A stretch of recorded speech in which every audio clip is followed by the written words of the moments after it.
ሶስት ነገሮች ልንገራችሁ ግጥም እንደ ግጥም ያዟቸው ሻ ሻ ሻ ሶስት ደሞ ልሳን እንዳይመስልህ እችን ሰምቶ መምህር ዘበነ ልሳን ተናገረ እንዳይል ደሞ ያ ከዚህ ቤት የወጣው የርኩሰት ልጅ ሁሉ ጊዜ በኦርቶዶክስ ቤተክርስቲያን እኛ ምንናገረው ክርስቶስ የነገረንን ነቢያት ሐዋርያት የነገሩንን በሰላም ሲቀድሱ በሰላም ሲጸልዩ የነበሩት ምን እንደሆኑ አላቀም መጨረሻ ላይ አይ ኦርቶዶክስ ቤተክርስቲያን ለሁለት ተከፋፍለው ዛሉት ዱላ እየሰጧቸው ሊከታከቱ ሲሉ ነው ሹልክ ቢወጡ አልሰሜን ገባ በለው ማለት እዚህ ላይ ሰው እኮ እየሰገደ ነው አሉ አየና እና አሁን አወካቸው አሉ እንግዲያውማ ወይ ካንተ ወይ ከኔ ወይ ካንተ ወይ ከኔ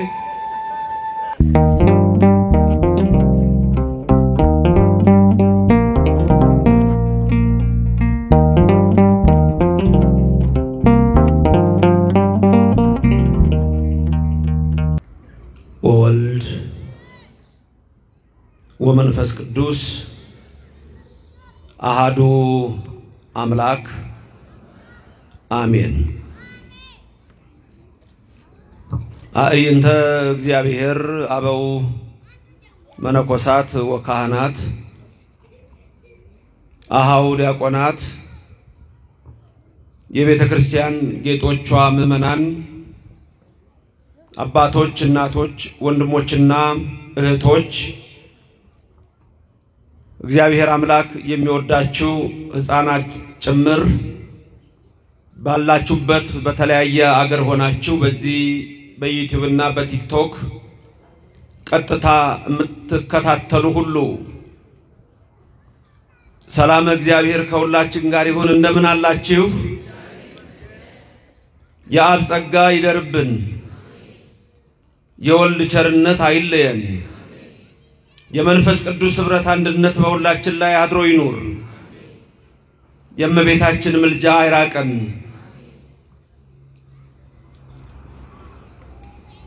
ረድኤተ እግዚአብሔርን አጋዥ በማድረግ ለተወሰኑ ደቂቃዎች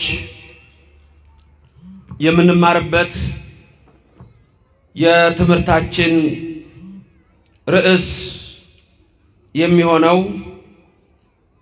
የቅዱስ ጴጥሮስ ትምህርት ይሆናል።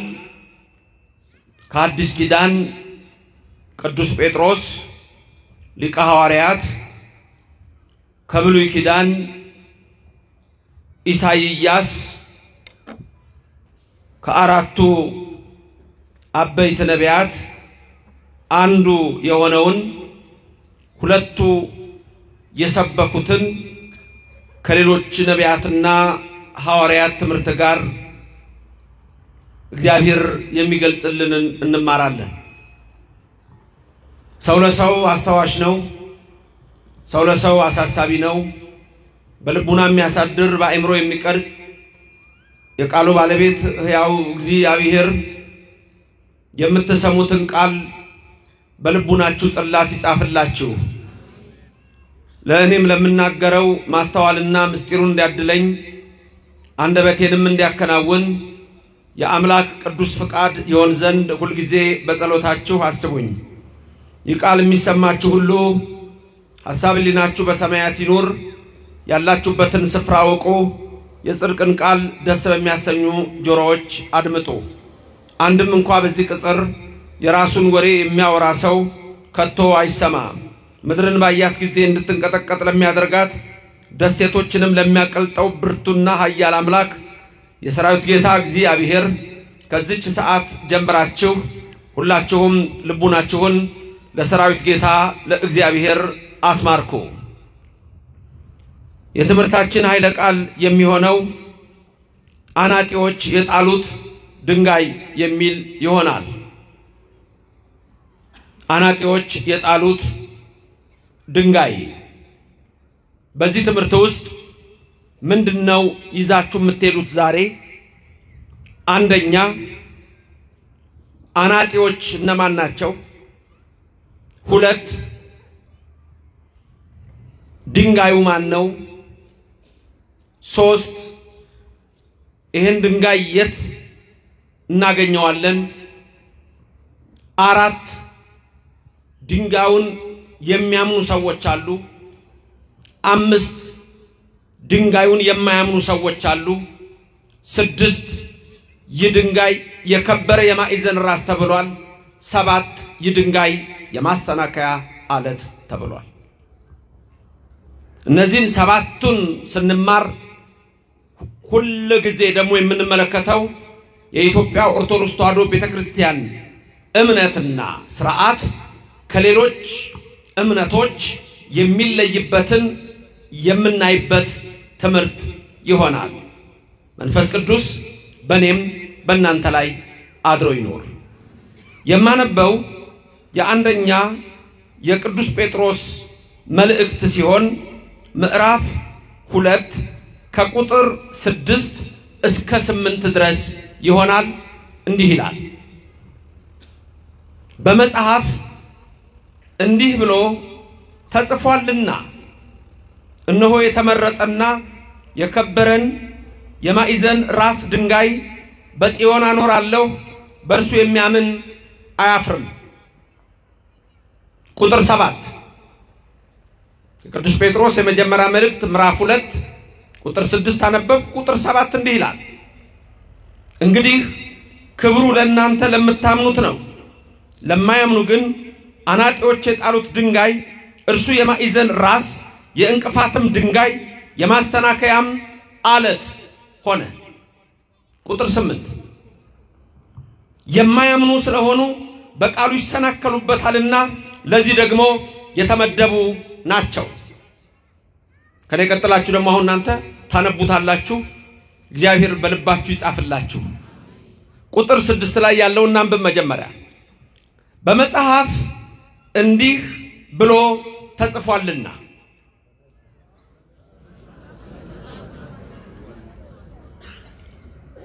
እየሰሙ አይደሉም። አያችሁ ለካ አስታውን ያወራሁት አልሰሙኝ እየሰሙ ነው። ተው እየሰሙ አልመሰለኝ። ደህና ናችሁ? አየር ጤና እንዴት ናችሁ? አየር ጤና ብለን ጤና አየር ባለበት ምንድነው አለመስማት? እግዚአብሔር ይግለጽልን። ከኔ ቀጥላችሁ ታነባላችሁ ማለት እኔ የምለው ትደግማላችሁ። ላስደግማችሁ ነው። እሺ ተስማማን አሁን አይደል? እናንተ በቤት ያላችሁትም በተለያየ ስፍራ ያላችሁትም ሁላችሁም በዚህ ያላችሁት እናንተም እዛው ትላላችሁ። ድምጻችሁን ከፍ አድርጋችሁ በመጽሐፍ እንዲህ ብሎ ተጽፏልና እነሆ የተመረጠና የከበረን የማዕዘን ራስ ድንጋይ በጽዮን አኖራለሁ፣ በእርሱ የሚያምን አያፍርም። እዚህ ጋር ልብ በሉ። በመጽሐፍ የተነገረ ነው ብያችኋለሁ። ጴጥሮስ ነው ይሄን የሚለው። ሊቀ ሐዋርያት በረከቱ ይደርባችሁ። በመጽሐፍ የሚለው ኢሳይያስን ነው። ይሄንኑ ቃል ኢሳይያስ በምዕራፍ 28 ቁጥር 16 ላይ ስለተናገረ ቅዱስ ጴጥሮስ የሚጠቅሰው ኢሳይያስን ነው። የኢሳይያስ በረከት እንደ ዝናብ በእናንተ ላይ ይውረድ። ስለዚህ በመጽሐፍ ያለው ኢሳይያስን ነው። ቀጠለ። እነሆ የተመረጠና የከበረን የማዕዘን ራስ ድንጋይ አለ። የምን ድንጋይ? የማዕዘን ራስ። ምን አይነት ድንጋይ?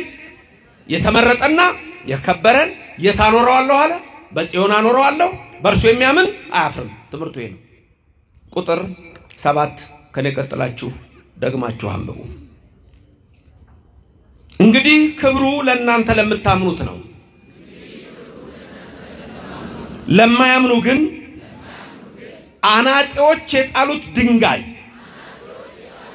እርሱ የማዕዘን ራስ የእንቅፋትም ድንጋይ የማሰናከያም አለት ሆነ።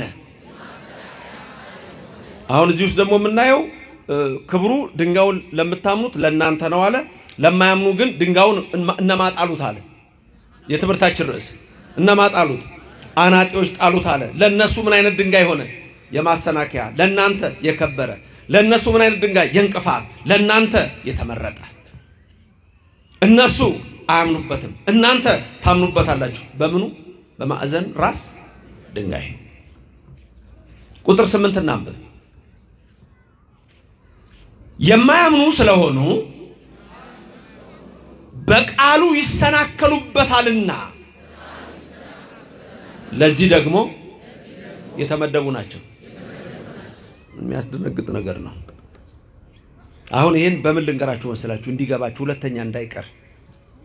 አንዳንድ ጊዜ የዛሬ 15 ቀን የተማራችሁትን ትምህርት አሁን ቢጠይቋችሁ ረስታችሁታል ወይስ አልረሳችሁትም? ምን ይመስላችኋል? ለምን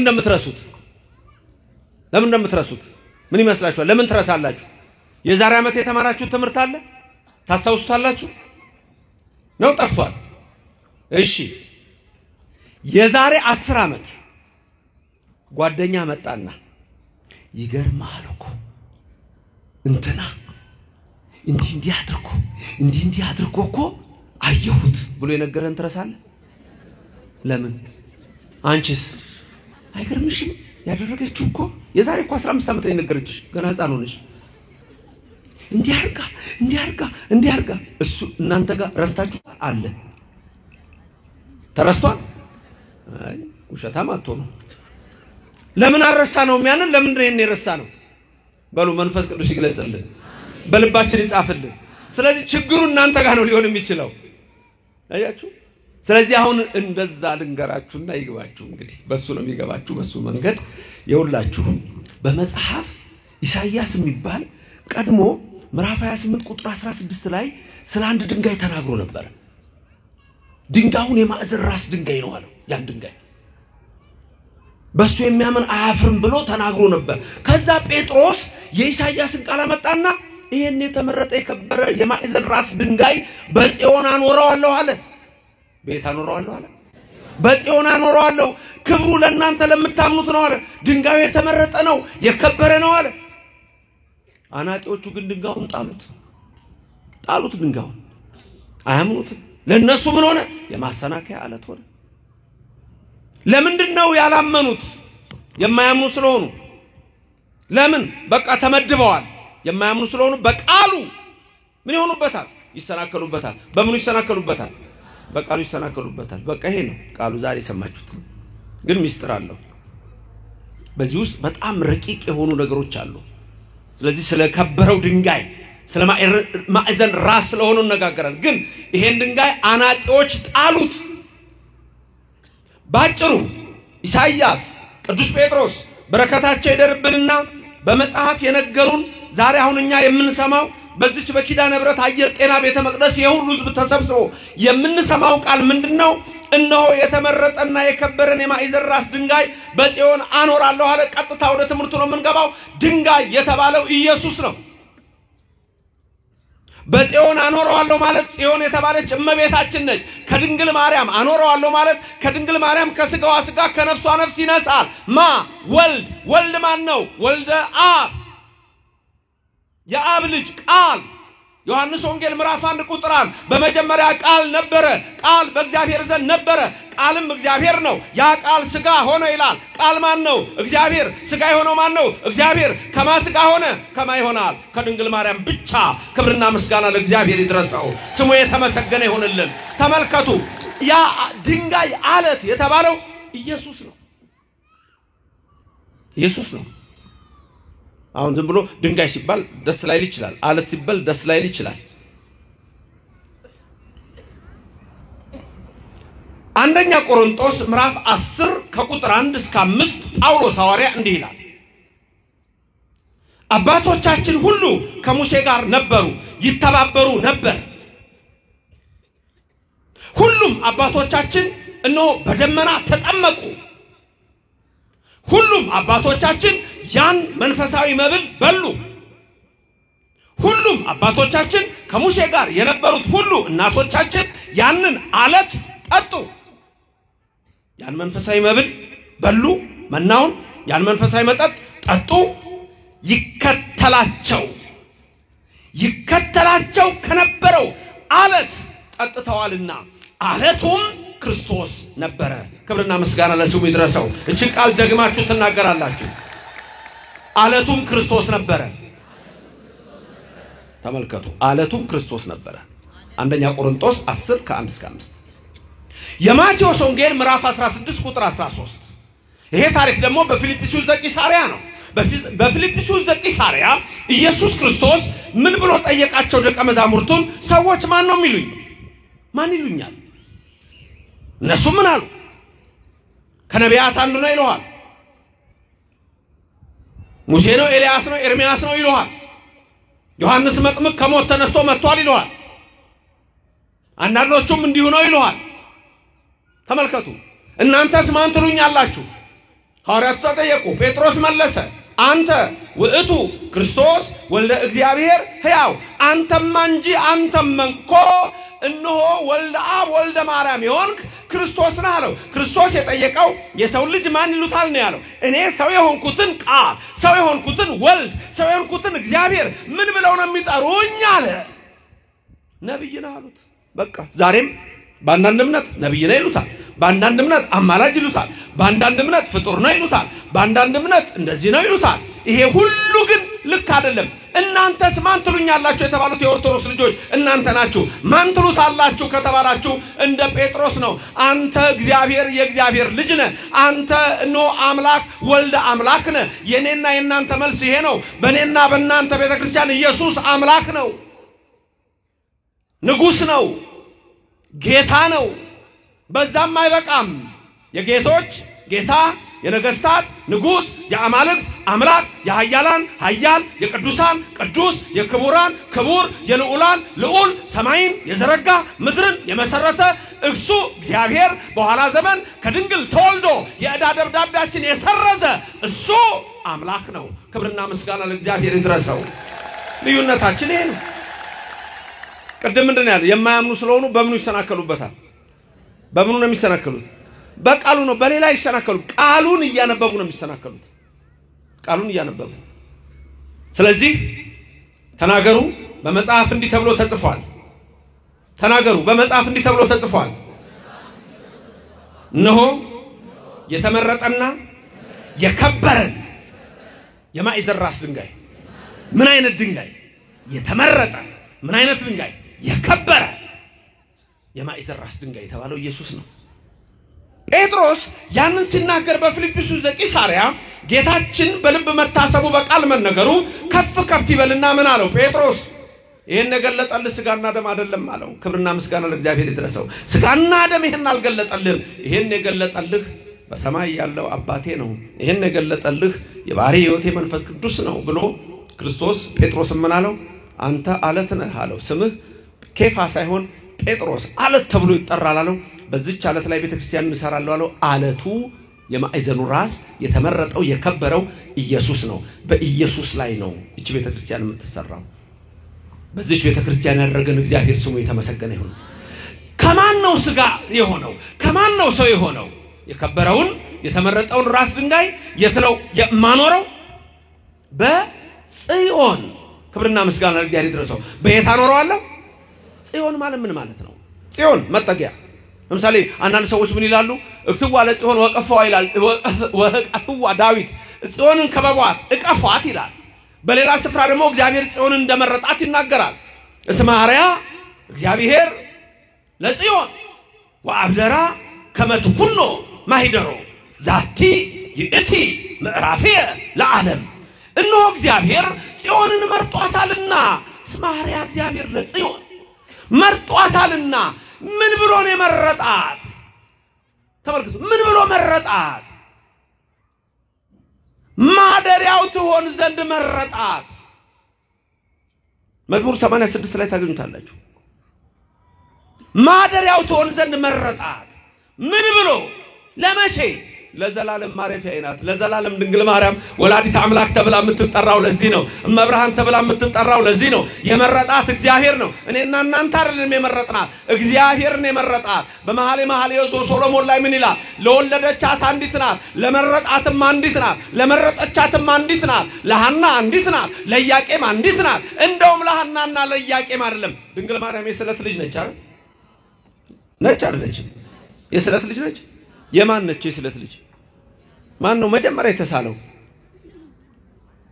ማን ነው የተሳለው? እሷን ለማግኘት አባቷ ማን ነው? እናቷስ? ሐና። መጀመሪያ የተሳሉት እነሱ ናቸው። መጀመሪያ የተሳሉት የስለት ልጅ የምትባለው የአዳምና የሔዋን የስለት ልጅ ነች እመቤታችን። መጀመሪያ የአዳምና የሔዋን ነች እሷ። ምክንያቱም እግዚአብሔር ነግሯቸዋል። በሐሙስ ዕለት ወበመንፈቃለ ዕለት እትወለድ እሞለተ ወለትከ ብሎ ከ5 ቀን ተኩል በኋላ ከልጅ ልጅ ተወልጄ አድንሃለሁ አለው። አዳምና ሔዋን እኮ ከገነት ሲወጡ እግዚአብሔር ያችን ገነት ሲያስጠብቅላቸው ተስፋ አድርገው የወጡት ስም ማርያምን ነበር። ቀላል ጥያቄ ከዚህ በፊት ጠይቄያችሁ ሊሆን ይችላል። ሌሎቻችሁም ይሄን መልስ መልሱ። አዳም ለሚስቱ ስም አወጣ። ማ ብሎ ጠራት? ሔዋን ብሎ ጠራት። ከመውደቃቸው በፊት ነው ከወደቁ በኋላ ነው ሔዋን ያላት? እቺን ያዟት ሁሉ ጊዜ በቃ ቀላል ነገር ነች። ስም ያወጣላት መቼ ነው? ከመውደቃቸው በፊት ነው ያወጣላት? ከወደቁ በኋላ ነው ያወጣላት? ከመውደቃቸው በፊት። ሔዋን ማለት ምን ማለት ነው ግን? ትርጉሙ ሔዋን ማለት ትርጉሙ ከኔ ቀጥላችሁ ተናገሩ። የሕያዋን ሁሉ እናት። የሔዋን ስም ምን ማለት ነው? የሕያዋን ሁሉ እናት። ይሄን ስም ያወጣላት ከመውደቃቸው በፊት ከመውደቃቸው በኋላ የሚለው ላይ ምን ተስማማ? እናንተስ በየቤታችሁ ያላችሁ አሁን በዚህ በሁሉም የምትከታተሉ ምን ይመስላችኋል? ስጡኝ መልስ እስቲ። ከመውደቃቸው በፊት ማንንም ስለማያያችሁ ምልክት ስጡኝ። ከመውደቃቸው በፊት ነው የምትሉ ምልክት ስጡኝ። ከመውደቃቸው በፊት ነው የምትሉ ምልክት ስጡኝ። እሺ ከመውደቃቸው በኋላ ነው የምትሉ ምልክት ስጡኝ። ከወደቁ በኋላ ነው። እሺ ሌሎቻችሁ እኔ ምን አገባኝ የምትሉ ትመስላላችሁ። ምክንያቱም አላወጣችሁ ምልክት አልሰጣችሁኝም። ድምጽ ማጉላ ይሰማል አይደል? እና ሌሎቻችሁ ምን ናችሁ? ካንዱ ያልሆናችሁት ምንም እናቀው ነገር የለም ነው። እሺ ለማንኛውም አዳም ለሚስቱ ሔዋን ብሎ ስም ያወጣው ከወደቁ በኋላ ነው። አሁን ጥያቄ የሚከተለው እንዴት ከወደቁ በኋላ በሷ ምክንያት ዕፀ በለስን በልቶ እንዴት ነው አንቺ የሔዋን እናት ብሎ ስም ያወጣላት? እዚህ ላይ ነው መጠርጠር። አያችሁ? ከወደቁ በኋላ እንዴት ብለው ነው? እንዴት ብሎ ነው ሔዋንን የሔዋን እናት ያላት? አያችሁ? ምክንያቱም እግዚአብሔር የነገረው ነገር አለ። ይሄንን ቅዳሴ ላይ ስታስቀድሱ አንቲ ውእቱ ተስፋሁ ለአዳም አመ ይሰደድ እምገነት የሚል ሰምታችኋል። አዳም ከገነት በተሰደደ ጊዜ ተስፋው አንቺ ነሽ የሚል አልሰማችሁ? የኔና የናንተ ሁሉ ተስፋ ናት መብርሃን ምስጋና ይድረሳት። በገብርኤል የምትመሰገን በኤልሳቤጥ የምትመሰገን በኔና በእናንተ አንደበትም የተመሰገነ ይሁን። ከወደቁ በኋላ ሔዋን ያለ ምክንያት ድንግልን እያየ ነው።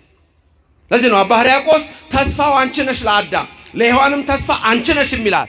አሁን የከበረው የተመረጠው የማዕዘን ራስ ድንጋይ ማን ነው? ተስማምተናል።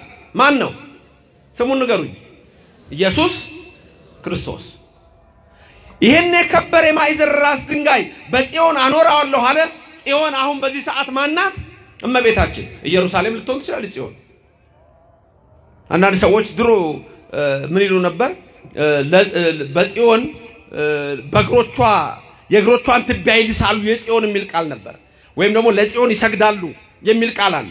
አሁን ይሄን ቃል ለድንግል ማርያም አይደለም ይሉና እና ለምንድን ነው ሲባል እስራኤል ሀገር ጽዮን የሚባል ተራራ አለ ይላሉ። ምክንያቱም እነሱ የሚፈልጉት ምንድነው? አንተ ለድንግል ማርያም ስትሰግድ አንቺ ለድንግል ማርያም የጸጋ ያክብሮት ስግደት ስትሰግዱ እንዳትሰግዱ ነው የሚፈልጉት።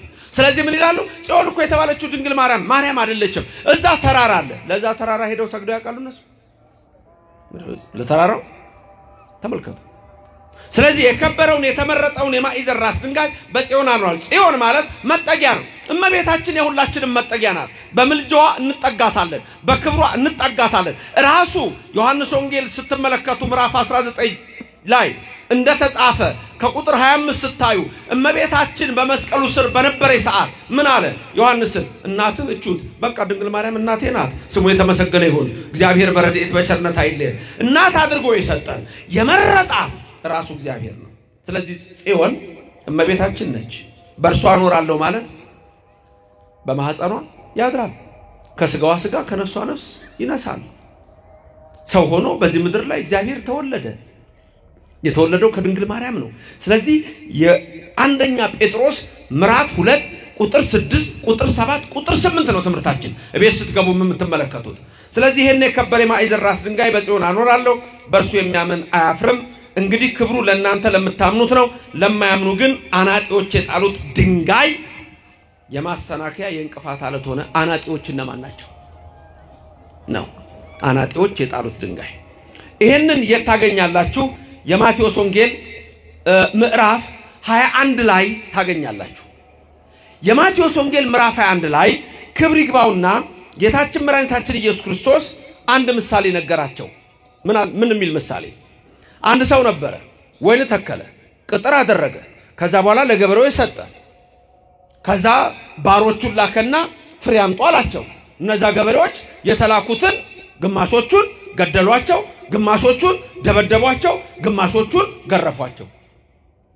እንደገና አብዝቶ ላከ ይላል። አሁን ማንብላችሁ ማቴዎስ 21 ላይ ነው። እንደገና አብዝቶ ላከ። አብዝቶ ሲልክ አሁንም እነዛን ምን አደረጉ? ገደሏቸው፣ ደበደቧቸው፣ ወገሯቸው፣ ገረፏቸው። መጨረሻ ምን አደረገ? እስቲ እንግዲህ ሊያፍሩ ይችላሉና ልጄን ልላከው ብሎ ልጁን ላከ። ልጁን ሲያዩ ጭራሽ ከሩቅ ጥርሳቸውን አፋጩ። እነዛስ እሺ ባሮች ናቸው አሉ። ይሄ ልጅ እኮ ማለት ወራሽ ማለት ነው እኮ። ስለዚህ እንያዘውና እንግደለው አሉና ከወይኑ ስፍራ አወጡና ገደሉት ይላል። ኢየሩሳሌም ናት አሁን ወይን። ከኢየሩሳሌም በአፋአ በቀራንዮ ኢየሱስን እንደሰቀሉት ነው። ቀድሞ የተላኩት ነቢያት ናቸው።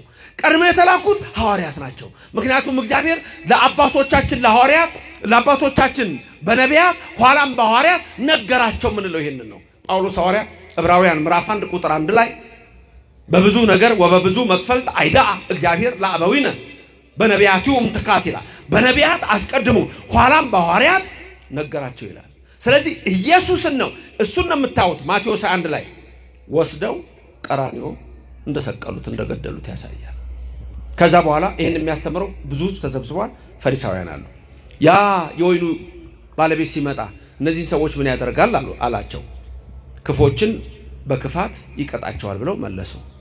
ከዛ ቀጥሎ ያለው ቃል እንዲህ ይላል። ኢየሱስ ክርስቶስ ቅድም ያልነውን በኢሳይያስ የተናገረውን በጴጥሮስ ያሰበከውን ራሱ ይናገራል። ማቴዎስ 21 ቁጥር 42 ላይ እንዲህ ይላል ቃሉ። ከኔ ቀጥላችሁ ሁላችሁም ተናገሩ። ኢየሱስ እንዲህ አላቸው፣ ግንበኞች የናቁት ድንጋይ እርሱ የማዕዘን ራስ ሆነ። አሁን ይሄ ጌታ የሚጠቅሰው ራሱ ኢሳይያስን ነው። በኢሳይያስ ያናገረው ራሱ ነው። ይሄንን አላነበባችሁም አላቸው። ፈሪሳውያን መጽሐፍ ያውቃሉ። አሁን አናጢዎች ግንበኞች የተባሉት እነማን ናቸው? አይሁድ ናቸው።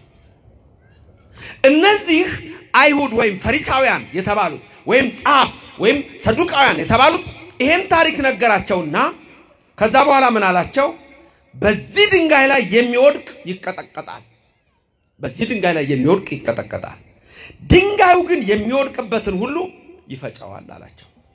ድንጋዩ ባለፈው ሳስተምር በአንድ ስፍራ ትንቢተ ዳንኤል ምዕራፍ 2 አንስቻለሁ።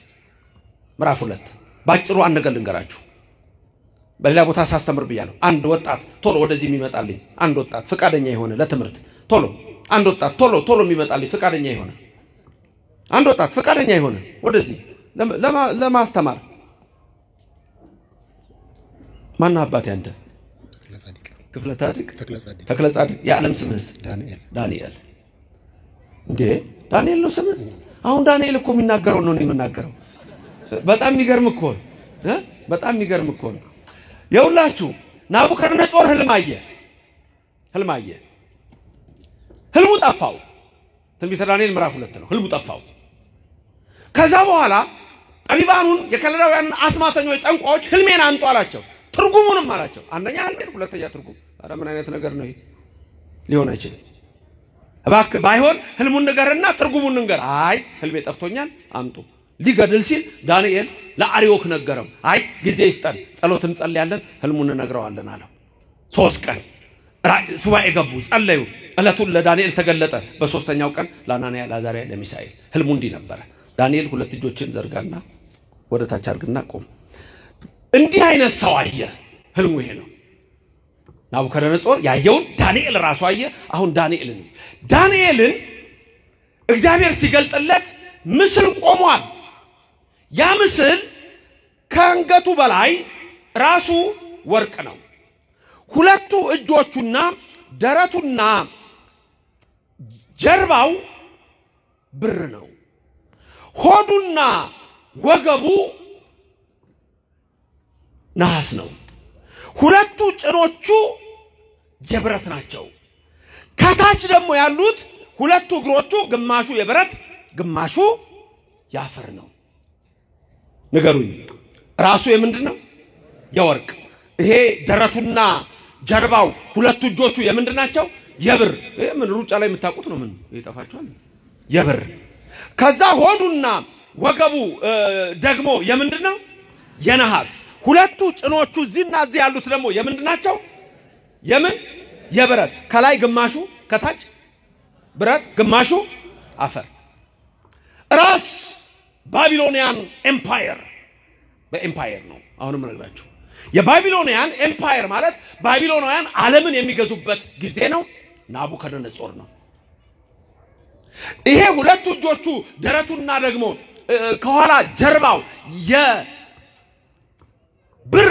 የሆነው ደግሞ እሱ የሜዶኒያን ኤምፓየር ነው ኤምፓየሩም የተመራው በዳሪዮስ ንጉስ ነው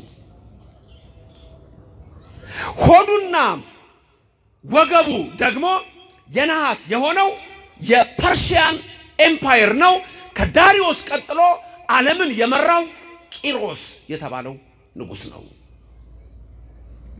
ከዛ ሁለቱ ጭኖቹ የብረት የተባሉት ከፐርሺያን ኤምፓየር ቀጥሎ የግሪክ ኤምፓየር ተተካ ሄሌኒስቲክ ሲቪላይዜሽን ይባላል የግሪካውያን ስልጣኔ መሪውም ትልቁ ንጉስ የመቄዶንያው እስክንድር ነው በብረት የተመሰለው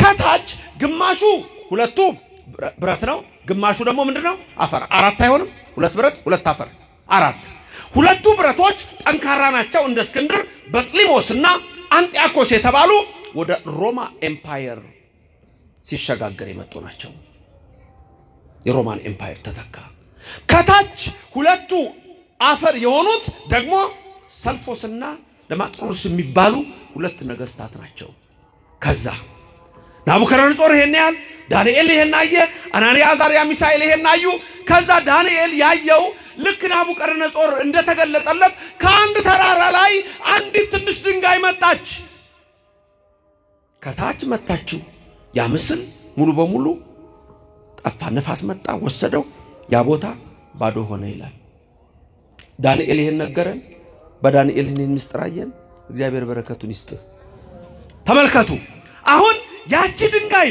መጣች ተፈነቀለችና ያቺ ምን ድንጋይ ከታች ስትመታው ምስሉ ምን ሆነ ወደቀ ማለት ናቡከደነጾር አምላክ ነኝ ቢል አይሆንም ዳሪዮስ ቢል አይሆንም ቂሮስ ቢል አይሆንም እስክንድርም አይደለም አንጢያኮስም ብዙ ክፉ ነገር ሰርቷል ነበጥሊሞስ እነዚህ ሁሉ የምድር ገዢ ናቸው እንጂ የሰማይና የምድር ፈጣሪ አይደሉም የኔና የናንተ አምላክ ብቻ ሰማይና ምድርን የፈጠረው እሱ ነው ክብርና ምስጋና ለስሙ ይድረሰው እግዚአብሔር የተመሰገነ ይሁንልን አንዲት ድንጋይ ከተራራ ላይ ያለ እጅ ተፈንቅላ መጣች ያንን ምስል መታቸው ምስሉም ፈረሰ ነፋስ መጣ ጠረገው ያቺ ድንጋይ ያለ እጅ መጣች የተባለችው ኢየሱስ ነው አለቱ ኢየሱስ ነው የማዕዘን ራስ ስሙ ምስጉን ይሁን የኔና የናንተ አምላክ ለስም አጠራሩ ክብር ምስጋና ይግባው የኔና የናንተ ንጉስ እሱ ያለ እጅ የተባለው ልንገራችሁ ያለ እጅ ማለት ከአብ ያለ ድካም ያለ እናት ይሄን ባለፈው በሌላ ስፍራ አስተምሬዋለሁ ራሱን በቻለ ነው አሁን ግን አለቷን ድንጋዋን ልነግራችሁ ነው ያለ እጅ ማለት ከአብ ያለ ድካም ያለ እናት ያለ እጅ ማለት ከአብ ሲወለድ እንደዛ ሆኖ ከድንግል ማርያም ሲወለድ ደግሞ ያለ ህማም ያለ አባት ደስ ይላል አይደል ይላል ላስደግማችሁ ያለ እጅ ማለት እንበለ እድ ማለት ዘተመትከ እምደብር ነዋ ዘተመትረም የሚለው ያለ እጅ ማለት ከኔ ቀጥራችሁ ሁላችሁም ተናገራላችሁ ቅድመ ዓለም ከአብ ያለ ድካም ያለ እናት ያለ ምንና ያለ ምን ያለ ድካምና ያለ እናት ድህረ ዓለም ከድንግል ማርያም ደግሞ ሲወለድ ያለ አባትና ያለ ሕማም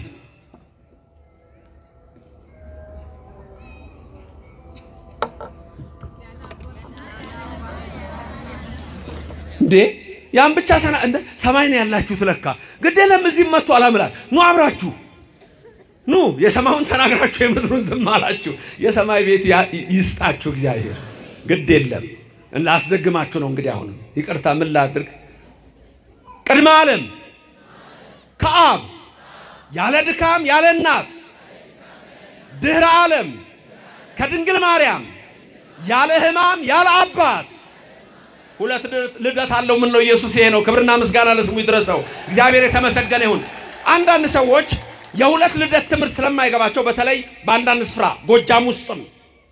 ጎጃም ውስጥም በሌሎችም ስፍራዎች በአንዳንድ ቦታ ቅባትና ጸጋ የሚል ነገር ትሰማላችሁ ኢትዮጵያ ውስጥ ቅባትና ጸጋ ከሁለት ልደት ተጨማሪ ሌላ ልደት አለው የሚል ትምህርቱ አገራችን ውስጥ ይምጣ እንጂ ካቶሊኮች የዘሩት ትምህርት ነው የምንፍቅና ትምህርት ነው ሊወገዝ የሚገባው ትምህርት ነው ኢየሱስ በተዋህዶ የከበረ ከሁለት አካላት አንድ ከሁለት ባህሪያት አንድ የሆነ ሁለት ልደት ብቻ ያለው ቅድመ ዓለም ከአብ ያለ ድካም ያለ እናት ድህረ ዓለም ከድንግል ማርያም ያለ አባት ያለ ሕማም የተወለደው እርሱ አብ የወለደውን ድንግል ማርያም ተወልደዋለች ድንግል ማርያም የወለደችውን አብ ይወልደዋል ከዚህ ውጭ ሌላ ትምህርት በኦርቶዶክስ የለም በመጽሐፍ ቅዱስ ውስጥ የለም አሪዮስ የተወገዘ ንስጥሮስ የተወገዘ መቅዶኒዮስ የተወገዘ ሰባሊዮስ የተወገዘ አርጌምስ የተወገዘ ጄሮም የተወገዘ አውጣኪ የተወገዘ ጳውሎስ ሳምሳጢ የተወገዘ ትምህርታቸው የረከሰ ነው የኛ ግን ክቡር ነው ክብሩም ለእናንተ ለምታምኑት ነው ይላል እግዚአብሔር የተመሰገነ ይሁንልን ክብሩ ለማን ነው ለኛ ለምናምነው ክብሩ ለማን ነው የድንጋዩን እኮ ነው የምላችሁ አናጢዎቹም ማጣሉት ግንበኞቹም ማናቁት ያቺ ድንጋይ ምን ሆነች መጨረሻ ለናቡከደነጾር ዳንኤል ሲነግረው እናንተ አምላክ አይደላችሁም አለ ይመጣል አለው ይሄ ዘመን ካለፈ በኋላ አለው በሮማውያን ዘመን ክርስቶስ ይወለዳል እሱ ቅድመ ዓለም አምላክ ነው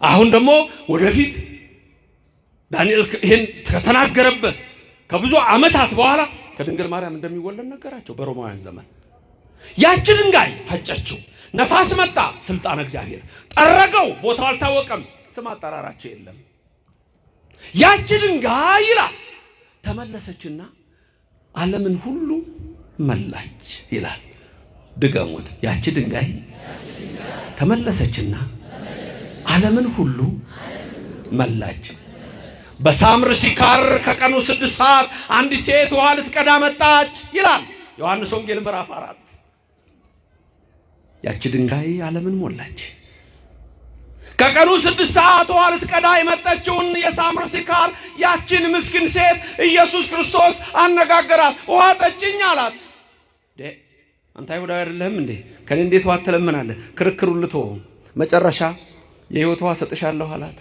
የሕይወት ውሃ ይስጣችሁ ምን ይስጣችሁ የሕይወት ውሃ ሰጥቶናል እኮ ከገኖ ነው የፈሰሰውን እኮ እንጠመቅበታለን ማይገቡ ይባላል ስጋውና ደሙን እኮ ልንቀበለዋለን በዚህ እየመጣን እኮ ተሰጥቶናል እኮ ወገኖቼ ተሰጥቶናል እኮ ስጋው ደሙ ተቀበላላችሁ እስቲ ስጋው ደሙ የተቀበላችሁ ምልክት ስጡኝ ስጋው ደሙ የተቀበላችሁ እሺ ያልተቀበላችሁ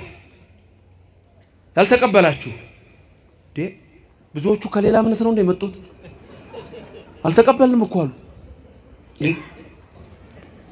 አልተግባባንም አንነገር ልንገራችሁ ድንገት ዛሬ ከሌላ እምነት የመጣ ካልሆነ በስተቀር እዚህ ውስጥ ያላችሁ ሰዎች በጠቅላላ ስጋው ደሙ ተቀበላችኋል ሁላችሁም ተቀበላችኋል አውጡ እጃችሁን ሁላችሁም ተቀበላችኋል አውጡ ሁላችሁም ተቀበላችኋል ተቀብያለሁ በሉ አመስግኑ በሱ እጃችሁ ስጋውና ደሙን የሰጣችሁ።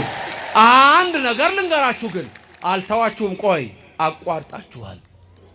አቋረጥኩ ነው የሚባለው፣ አልተቀበልኩም አይባልም። ገና በ40 ቀን እዚህ ገና ህፃን ሆነህ እኮ ነው በእናትህ ማህፀን እየሆንክ እኮ መተህ እዚህ ሰምተሃል እኮ ቅዳሴውን። ንስግር ሲባል እናትህ ስትሰግድ እኮ ሰግደሃል። በእናትህ ማህፀን እንደ ዮሐንስ መጥምቅ ሰግደሃል። የተዋህዶ ልጆች እንደናንተ ክብር ያለው ማንም የለም። ሰግደሻል በእናትሽ ማህፀን ገና ስትወለዱ ደግሞ በ40 ቀን መጣ፣ በ80 ቀንሽ መጣሽ። ስጋው ደግሞ ተቀበላችሁ፣ በቅባ ቅዱሱ በቤሮኑ መንፈስ ቅዱስን ተቀበላችሁ፣ ጥምቀቱን አገኛችሁ፣ ሚስጥራቱን ጀመራችሁ።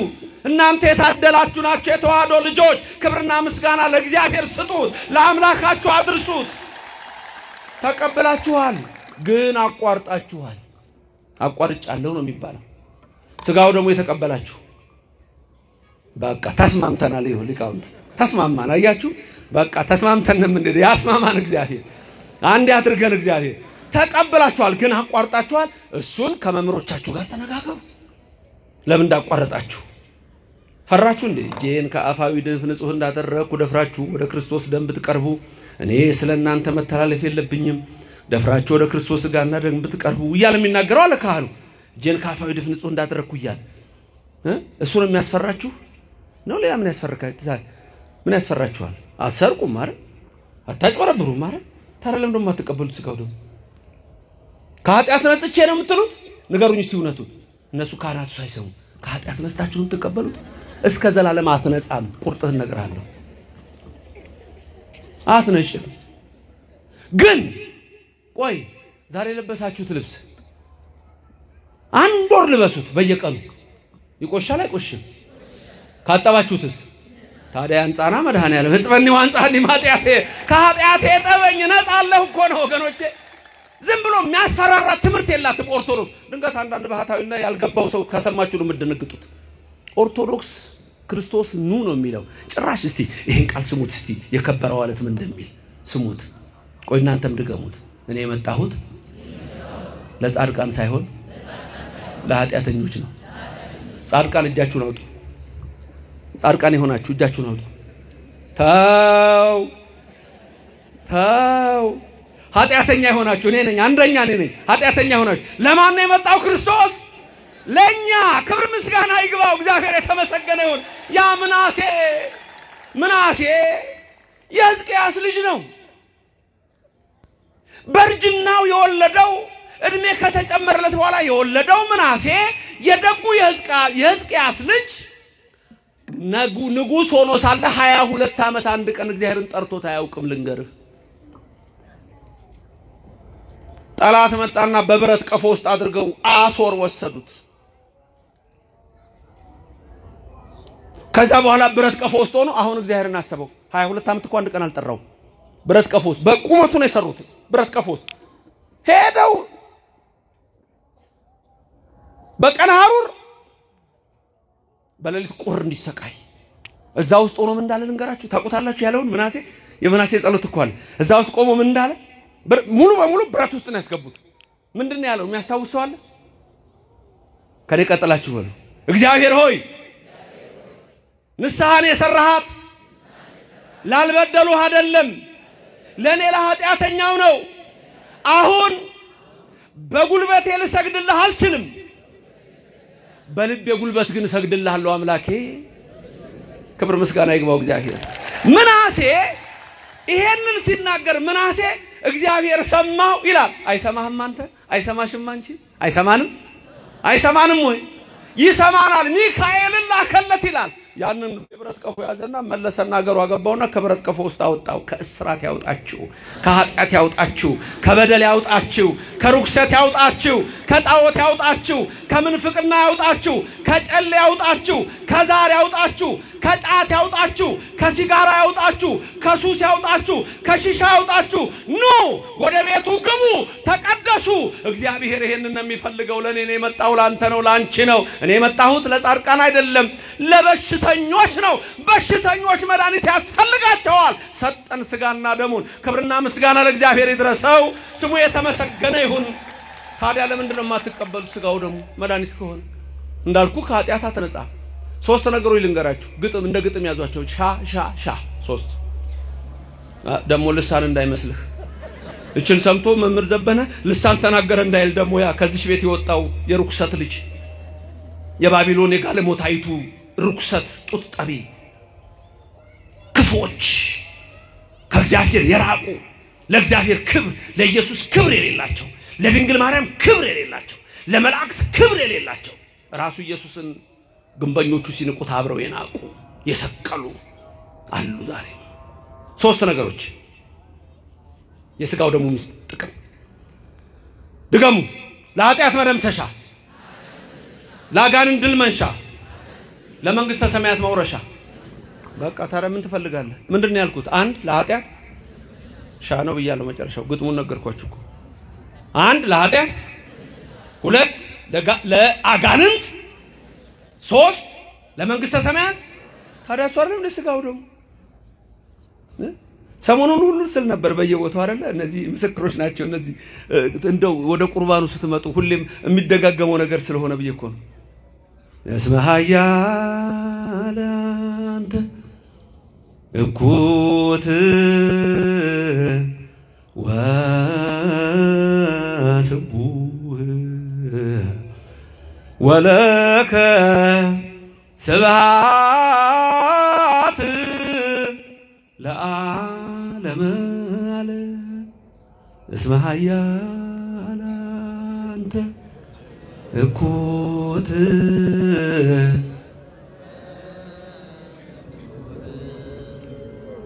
ወለከ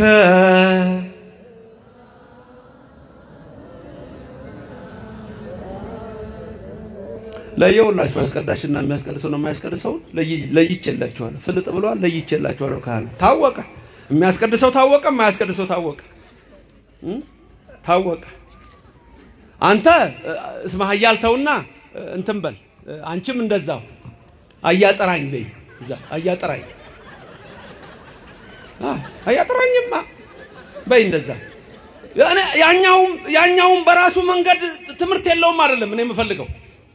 አንተ የተጠራህበት አንቺ የተጠራሽበት ደግሞ ዓላማ አለ። እዚህ ነው ተጠርታችኋል። እዚህ አትጠራሩ፣ እዛ አትጠራሩ፣ እዚሁ ተጠራሩ። ነው በጎቼን በስማቸው አውቃቸዋለሁ ጠራቸዋለሁ እኮ ነው የሚላችሁ።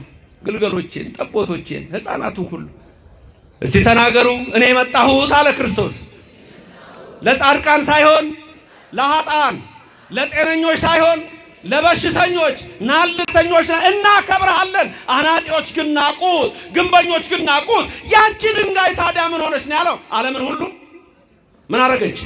ዓለምን ሁሉ መላች። ታዲያ በሳምንት ሲካር ሴቲቱን ካስተማራት የሕይወቷ ከሰጣት በኋላ ሰማርያ ከተማ ገባች። ለሕዝቡ ነገረች። ናና ጌታ ለኛም የሕይወቷ ስጠን አሉት። 2 ቀን በሰማርያ አደረ። ሰማርያ እኮ እነሆ ከእግዚአብሔር ይራቁ ነበሩ። እርግጥ አላቸው ሕግና ሥርዓት፣ ግን መንገዱ አልገባቸውም።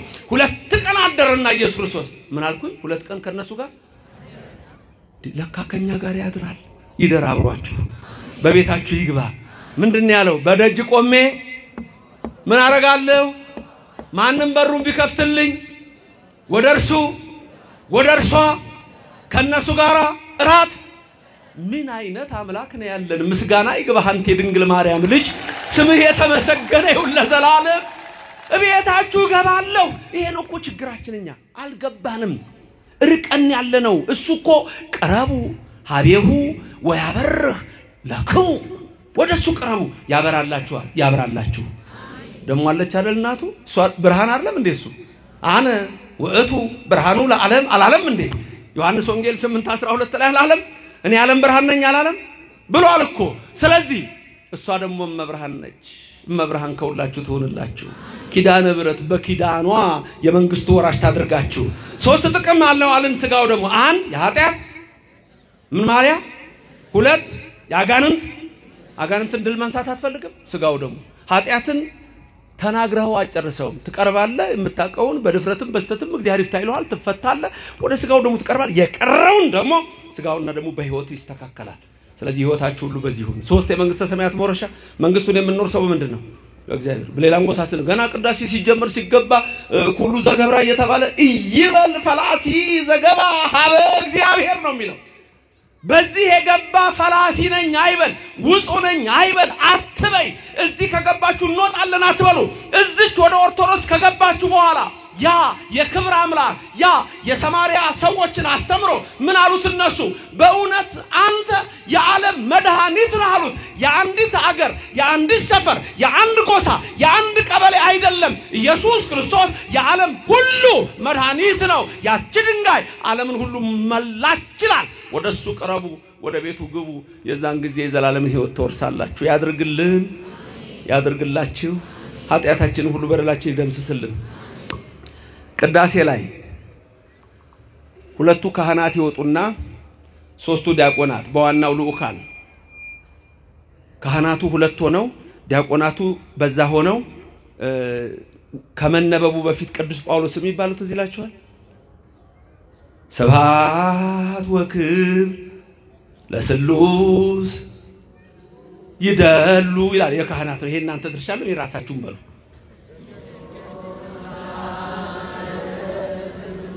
ለካቺ ቀለም ከብዳቸው ነው። እቺን ይችላል፣ እቺን ይችላል፣ እቺን ይችላል።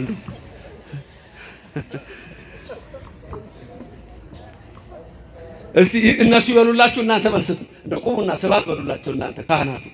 ከዛ እናንተ መልስ ስጡ። ስብሐት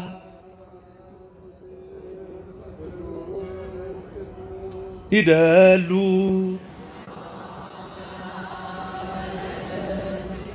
ጎሽ ያክብርልን፣ ያክብርልን። አባቶች አመስግኑት። ሌላ የለም፣ ሌላ ቦታ የለም እኮ ይሄ እኮ ሌላ ቦታ የለም። ምንድነው ያሉት ካህናቱ? ለአብ ለወልድ ለመንፈስ ቅዱስ እኮ ምስጋና ክብር ይገባቸዋል ነው እኮ። ስብሐት ወክብር ለስሉስ ቅዱስ ይደሉ። ለስሉስ ቅዱስ ቅዱስ ስሉስ ተብሎ ለሚመሰገን ለስላሴ ለእግዚአብሔር ስብሐት ምስጋና ሲሉ እናንተ ደግሞ ምን አሉ? ምን አላችሁ? ይደሉሙ ይገባቸዋል አላችሁ። ለማለማ ነበር ያላችሁት? ለአብ ለወልድ ለመንፈስ ቅዱስ ምን ይገባቸዋል? አረ ይመስገን እግዚአብሔር፣ ክብርና ምስጋና ይግባው፣ ስሙ የተመሰገነ ይሁን። ከዛ ቀጥሎ ያለው ላይ ምንድነው የሚሆነው? ገባሬ ዲያቆን፣ ገባሬ ሰናዩ ዲያቆን ይመጣል አይደል? ጳውሎስ ሊያነብ። ከዛ ተጨማሪው ዲያቆን ደግሞ ንፍቁ ምን ይዛል? መስቀል ይዛል አይደል? ከዛ ገባሬ ሰናዩ ቄሱ ደግሞ ጽናውን ይዞ ሌላው ጥላ ይዞ እንዲህ ይዞራሉ አይደል? እያጠኑ ሲያጠን ዝም ብሎ አይልም። አሁን እኛ ጋር ምንም ነገር ዝም ብሎ የሚባል የለም። የሚባል ነገር አለ። ካላወቃችሁት አስቸጋሪ ነው፣ አስቸጋሪ ነው። እኔ አንድ ጊዜ ስናቅ ጥሩ ነው አሉ እዚህ ወንድሞቼና ፈረንሳይ አካባቢ ኢየሱስ የሚባል ቤተክርስቲያን አለ ታውቃላችሁ።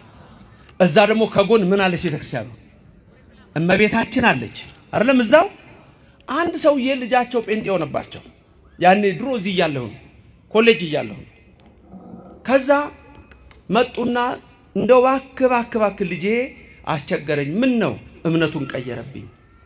ታዲያ እኔ ያለሁት እዚህ ኮሌጅ ሩቅ ነው ያለሁት፣ እዛ የሚያስተምረው ሰው የለም ወይ? የሱንማ ተወኝ መምህር ዘበነ እሱ ማለት ምን ነው አልኳቸው። ሄጄ ካህናቱን እባካችሁ ብዬ እዛ ማርያም ሄጄ ሳነጋግር በኋላ እንዲዞር ስል ምንድነው ይሄ ስል ኢየሱስ ነው አለኝ። ለካ ኢየሱስ እዛ ጉብ ብሏል ማርያም ጋር ጉብ ብሏል አሉ። አሁን ተመልከቱ፣ አለማወቅ አያችሁ፣ አለማወቅ። የኔና የናንተ ኢየሱስ እኮ ከሌሎቹ ኢየሱስ የተለየ እኮ ነው።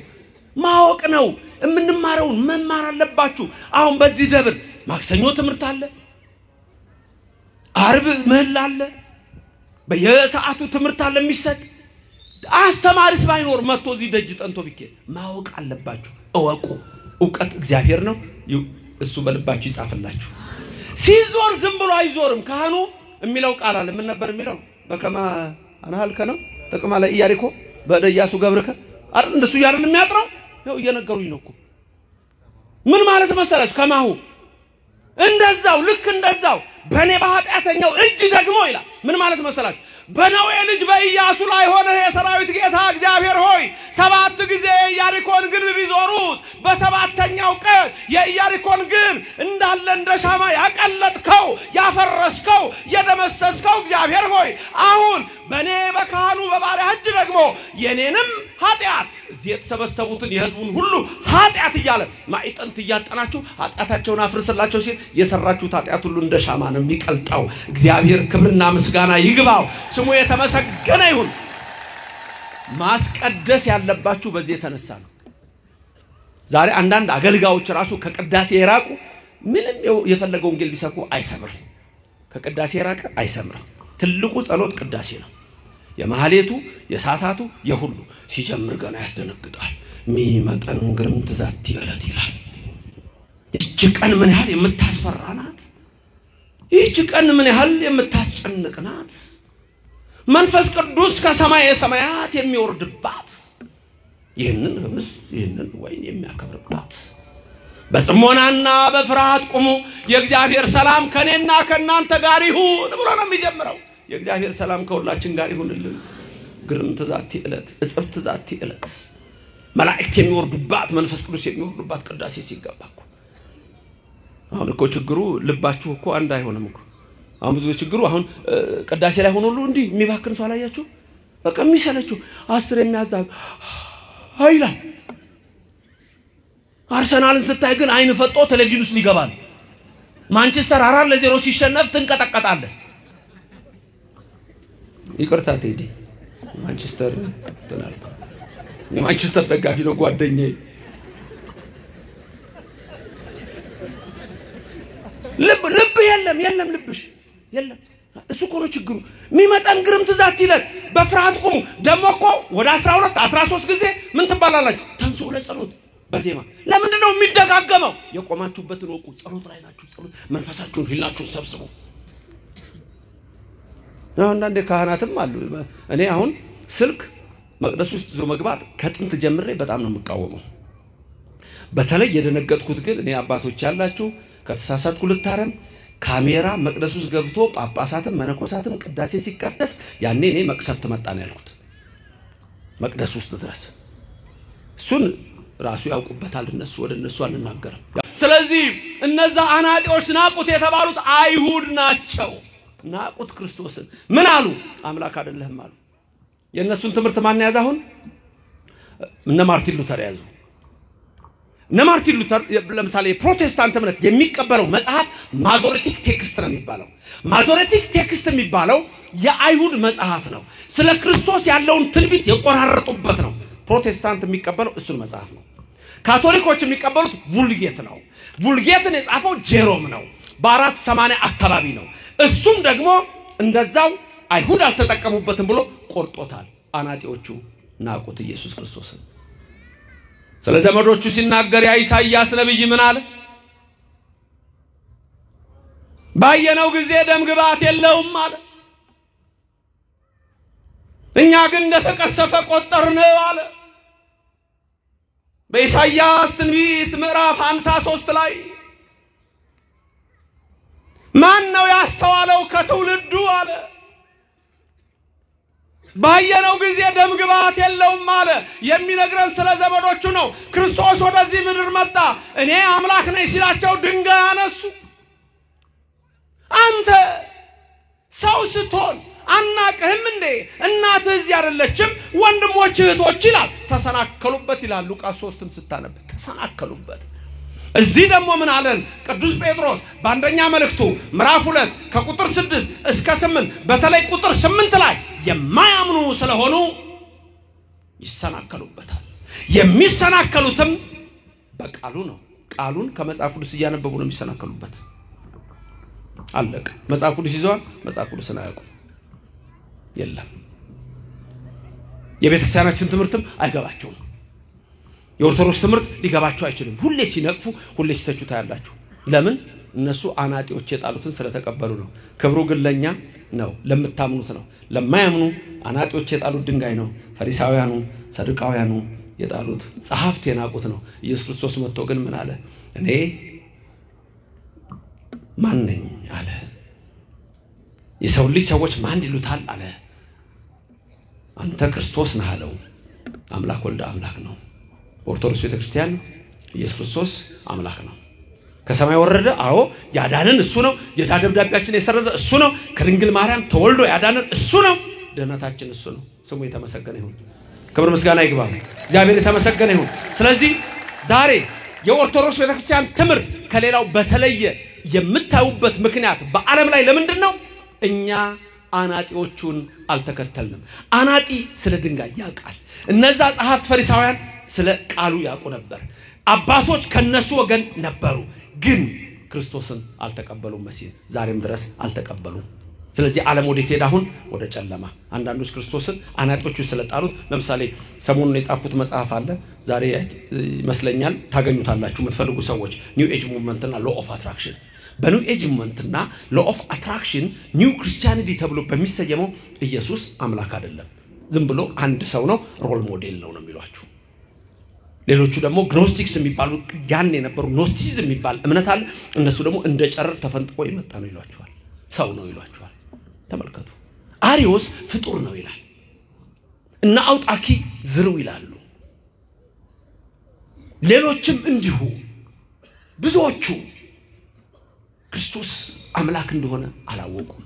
ዛሬ አብዛኛው የሚሄደው በሰፊው መንገድ ነው። እናንተ ግን በጠባባ መንገድ ግቡ የተባላችሁት ጠባቢቱ መንገድ ኦርቶዶክስ ተዋህዶ ክርስትና ናት። በዚህች እምነት ያደረገን እግዚአብሔር ስሙ ከዘላለም እስከ ዘላለም የተመሰገነ ይሁንልን። ኢየሱስ ክርስቶስ ትናንትናም ይላል። ኢየሱስ ክርስቶስ ትናንትናም ዛሬም ለዘላለምም ያው ነው፣ አይለወጥም። የኔና የናንተ አምላክ ያው ነው። ዓለምን ከመፍጠሩ በፊት አምላክ ነው። ዓለምን በፈጠረ ጊዜ አምላክ ነው። ከድንግል ማርያም ሲወለድ አምላክ ነው። ስጋን ሲዋሃድ አምላክ ነው። ስጋን አምላክ አደረገው። አምላክም እኛን ለማዳን ሰው ሆነ፣ ከድንግል ማርያም ተወለደ። በዚህች እምነት ያደረገን እግዚአብሔር ስሙ ምስጉን ይሁንልን። ስለዚህ ኦርቶዶክስ ተዋህዶ ቤተክርስቲያን ስትኖሩ እግዚአብሔር የሚለውን የምትሰሙ ናችሁ። እግዚአብሔር የሚያስተምረውን የምታደምጡ ናችሁ። ትምህርቴን በዚህ ላጠቃል። ሁልጊዜ በኦርቶዶክስ ቤተክርስቲያን እኛ የምንናገረው ክርስቶስ የነገረንን ነቢያት ሐዋርያት የነገሩንን ነው። ተመልከቱ። ማይነገረንን ራሱ ክርስቶስ የነገረንን ቀድሞ ነቢያት የነገሩን፣ ኋላ ሐዋርያት የነገሩን። በቃ በሌሎች እምነቶች ግን ማ የተናገረውን ነው የሚናገሩት ነው። ከማ የሰሙትን። በሌሎቹ የሚናገሩት የአናጢዎቹን ነው፣ የግንበኞቹን ነው። ግንበኞቹ ኢየሱስን ስለናቁት ምን አሉት? እናቱን አናቃትም እንዴ? ወንድሞቹ በእኛ ዘንድ አይደሉም እንዴ? ስለዚህ እነዛ ምን ይላሉ? ኢየሱስ ሌላ ወንድሞች አሉት፣ ማርያም ሌሎች ልጆች ወልዳለች። ከማን ነው የሰሙት? ከአናጢዎቹ። ልዩነቱ ይሄ ነው። አንተ ደግሞ አይ ዮሴፍ ቀድሞ ልጆች ነበሩት፣ ድንግል ማርያም የወለደችው አንዱን ኢየሱስ ብቻ ነው ብለህ ትላለህ። ከማን ነው የሰማኸው? ከመጽሐፍ ቅዱስ። ከማን ነው የሰማኸው? ከነቢያት። ከማን ነው የሰማሽው? ከሐዋርያት። ልዩነታችን ይሄ ነው። ሌላ እኮ የለም። እኛ ከራሱ ከክርስቶስ ስለሰማን ምን አለን እሱ? አንድ ጊዜ ዮሐንስ ወንጌል ምዕራፍ 10 ቁጥር 30 ስትመለከቱና 31 ስታዩ እኔና አብ አንድ ነን አለ። እኔና አብ ስንት ነን አለ? ስለዚህ በእኛ አብ ወልደ መንፈስ ቅዱስ በመለኮት ስንት ናቸው? አንድ። በባህሪ በዘዝ ባገዛዝ ይሄን ዓለም በመፍጠር ፈጥሮ በማሳለፍ ስንት? አንድ። በስም ሶስት። አብ ወልደ መንፈስ ቅዱስ። አለቀ። ይሄ እኛ ከሱ ስለሰማን ነው። ከሐዋርያት ከነቢያት ስለሰማን። በሌሎቹ ቦታ ደግሞ ኢየሱስ ወደ አብ ይጸልያል ይላል፣ ይማልዳል ይላል። አለቀ። ልዩነቱ ነው። ለምን? እነሱ የሰሙት ከአናጢዎቹ፣ እኛ የሰማነው ከክርስቶስ። አናጢዎች የጣሉት ድንጋይ እሱ ግን የማዕዘን ራስ ነው። ክብሩ ለማን ነው? ለእናንተ ለምታምኑ። ለማያምኑ ግን የማዕዘን ራስ የሆነው ለነሱ ምን ይሆናል? የእንቅፋት የማሰናከያ አለት። በማይሰናከላሉ በኢየሱስ ነው የሚሰናከሉት። ለምን? በቃሉ ይሰናከሉበታል። ያነቡና አይገባቸውም። ከዛ በኋላ አሃ እንዲህ ማለት ነው ብለው በራሳቸው ይወስዳሉ። እንደፈለጋቸው ይወስዱት። የቤተክርስቲያንም ነገር ሊገባቸው አይችልም። እኛ የምናደርገው ነገር እኮ ሚስጥሩ ሁሉ አይገባቸውም። ኢየሱስ በእኛ ዘንድ ክብር ነው። ይሄ ከበሮ እኮ ኢየሱስን ነው የሚሰብከው። መቋሚያው እኮ የሚይዙት ኢየሱስን ነው የሚሰብከው። ጽናጽኑ እኮ ኢየሱስን ነው። ጽናው ቅድም የሚነግራችሁ እኮ እመቤታችን በአምሳል በመርገፍ እኮ ነው የነገረን እግዚአብሔር። አንዱ መጣና ቤተክርስቲያን ገባ። መጥቶ አያውቅም። ከሌላ ነው የመጣው። እስቲ ሊዮ የኦርቶዶክስም ብሎ ነው። እንደው ቅዳሴውንም አየ፣ ትምህርቱንም አየና ዕጣነ ሞገር አካባቢ ደረሰ። እና እንደው ክብሪቱ ታነ ወገሩ ካለ በኋላ ከዛ ወረብ ሊቀርብ ሲል ካህናት በዚህና በዚህ ይሰለፉ የለ መቋሚያ ደግሞ ዲያቆናቱ ያመጡ ያቀብላሉ። ሹልክ ካለና ሮጡ ሄደ። በሰላም ሲቀድሱ በሰላም ሲጸልዩ የነበሩት ምን እንደሆኑ አላቀም። መጨረሻ ላይ የኦርቶዶክስ ቤተክርስቲያን ለሁለት ተከፋፍለው ዛሉት ዱላ እየሰጧቸው ሊከታከቱ ሲሉ ነው ሹልክ ቢወጡ አልሰሜን ግባ ብለው ማለት እዚህ ላይ አየህ የኛ ቤተክርስቲያን ሚስጥር ናት። ራሱ ክርስቶስ ሚስጥር ነው። ሚስጥር እኮ ነው። የከበረው አለት ኢየሱስ ነው። ያደረው በጽዮን ነው። ጽዮን እመብርሃን ናት። አናጢዎች የጣሉት የተባለው ፈሪሳውያን ናቸው፣ ሰዱቃውያን ናቸው። ክብሩ ለእናንተ ለምታምኑት ነው፣ ለኦርቶዶክስ ልጆች ነው። ለማያምኑት ግን የማሰናከያ አለት ሆነባቸው። በክርስቶስ ይሰናከሉ ያወቁት ይመስላቸዋል። ጌታ ሆይ ትሉኛላችሁ። ማቴዎስ 7:1 ጌታ ሆይ ትሉኛላችሁ፣ ወደ መንግስት ያትገቡ። ማቴዎስ 7:1 ያስደነግጣል። እውር አብርተን አላቃችሁም፣ ለምጻም አንጽተን አላቃችሁም፣ ሙት አንስተን አላቃችሁም፣ አላውቃችሁም። በስምህ አጋንንትን አውጥተን አላውቃችሁም። ማቴዎስ 7:1 ተመልከቱት። የኔ ቃል አይደለም። ስለዚህ አላወቁትም። ትላንት ነው እዛ ማስተምርበት የት ነበር ትላንት ያስተማርኩት? የካ ሚካኤል የአጼ ፋሲልን እንትን ነግሬያቸው ነበር። እዛ አሉ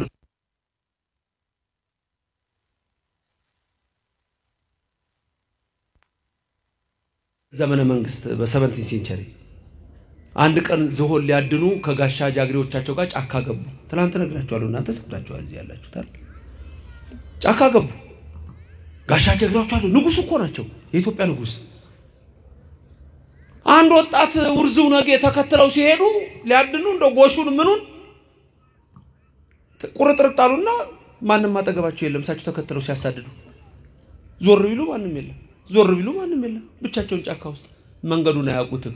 ንጉሱ ቤተ መንግስታቸው የጎንደርን መንገድ ከተማውን ከዛ ግራ ገብቷቸው ቤት ይሆን ይያሉ በቅሏቸው ላይ ተቀምጠው ሲሄዱ አንድ ሰውዬ ጌሾ ተሸክሞ ይሄዳል። እንዴት ዋል ካሉት እግዚአብሔር ይመስገን አንተስ እንደምን ነህ አላቸው ንጉሱ። የጎንደርን የቤተ መንግስቱን መንገድ ታውቀዋለህ? አሳምሬ አሳየኛ። ጌሾ የለማትቼ እከፍልሃለሁ። ከከፈልከኝማ ምን ቸገረኝ? በልና ምራኝ።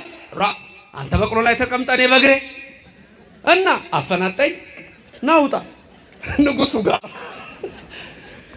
ከንጉሱ ጋር ከኋላ አፈናጠውት። ንጉስ ሆኖ አላወቀም። እኔ ስገምተው ይሄን ትላንትም ተናግሬ ያለው ያን የወለጋ ሰው ነገሩ የሚባል ሰው በክርስትና ስሙ ነው መጽሐፉ ላይ ያለው። እርግጥ የጻፈውን አዲስ አበባ ዩኒቨርሲቲ ያሳተመው ዛሬ የኢትዮጵያ ታሪክ በአፄ ቴዎድሮስ ዘመን ይመስለኛል። እዛ ላይ ነው ያነበብኩት። ይታወቃል ታሪኩ። እኔ ስገምተው አሁን ሲመራቸው አንተ ሰው ያሰባም እንደ በዚህ ጋር ሄድ ነው ያልኩ ምናምን ሲላቸው ንጉሱ አረ በዚህ ሲላቸው ብቻ ወደ ከተማ እየደረሱ ሲመጡ አንተ ሰው አሉት። ያወሩት እኮ ነው የሚሉት። አፈናጣው ንጉሱን ታውቃቸዋለህ አለ። አረ አንተ ሰው ቀልደኛ ነህ። ንጉሱን ታውቃለህ ደግሞ ማን አድርሶኝ ከንጉሱ አብሮ ቁጭ ብሏል። ማን አድርሶኝ በቃ ከተማ ስንገባ ታውቃቸዋለህ አሉት። ወደ ከተማ ስንገባ ታውቃቸዋለህ። ከዛ በኋላ ወደ ከተማ ሲደርሱ ንጉስ ሲመጣ ሰው የሚያደርገውን ታውቃላችሁ አይደል? በድሮ ነገስታት ጊዜ ፊልም እንደገና አይታችሁ ከሆነ እንዲሁ መጎራ እንዲሁ የለበሰው እንዲህ ያደረገ ይሰግዳል አይደለም? ንጉስ ሲመጣ ጥፍ ይላል። ክብር ያለበት ዘመን ስለሆነ ነው። ታዲያም አሁን እንትን አሉት ንጉሱን አሁን አወካቸው አሉት። የታሉ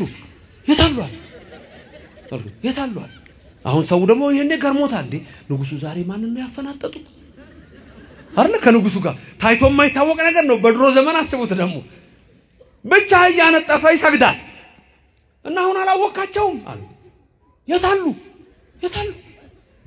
እንዴ ሰው እኮ እየሰገደ ነው አሉት። አየና እና አሁን አወካቸው አሉ። እንግዲያውማ ወይ ካንተ ወይ ከኔ ወይ ከኔ አብሮ ሆኖ ንጉሱን አያውቅም። አያችሁ መጽሐፍ ቅዱስ መያዝ ብቻ አያድንም። ንጉሱን ኢየሱስን ማወቅ ያስፈልጋል። አብሬ ነኝ ማለት አይደለም። ንጉሱን ኢየሱስ ክርስቶስ ማወቅ ያስፈልጋል። እሱ በሁሉም ዘንድ አለ ለዘላለሙ የከበረው አለት የማዕዘን ድንጋይ የኔና የናንተ አምላክ ስሙ የተመሰገነ ይሁን። አሜን። ድንግል ማርያም በቀኝ በግራ ትቁምላችሁ፣ ከፊት ትምራችሁ፣ ከኋላ ትከተላችሁ። በልቡናችን ከልጇ ጋር ነግሳ ለዘላለም ትኑር። እግዚአብሔር በረድኤት በቸርነት አይለያችሁ። ክብር ምስጋና እንሰጠዋለን። ያስተማረን ስሙ የተመሰገነ ይሁን። እናመሰግነዋለን። ስሙ የተመሰገነ ይሁን። እናከብረዋለን። ስሙ የተመሰገነ ይሁን። ክብሩ ለእናንተ ለምታምኑት ነው። ደስ ይበላችሁ የኦርቶዶክስ ልጆች፣ ስሙ ለዘላለም የተመሰገነ ይሁን። እናንተ የመንግስተ ሰማያት ወራሾች፣ የስሙ ቀዳሾች በቀኙ የምትቆሙ ናችሁ። ክብርና ምስጋና ለዘላለም ይድረሰው። የመረረውን ሕይወት ጣፋጭ የጎደለው ሙሉ ያርግላችሁ። አንድ ነገር ምነግራችሁ በስጋም በነፍስም እግዚአብሔር ስለእናንተ ያውቃል። ስለምትበሉት፣ ስለምትለብሱት፣ ስለምትኖሩበት ስለነፍሳችሁም እግዚአብሔር ከእናንተ ጋር ይሁን። ስሙ የተመሰገነ ይሁን።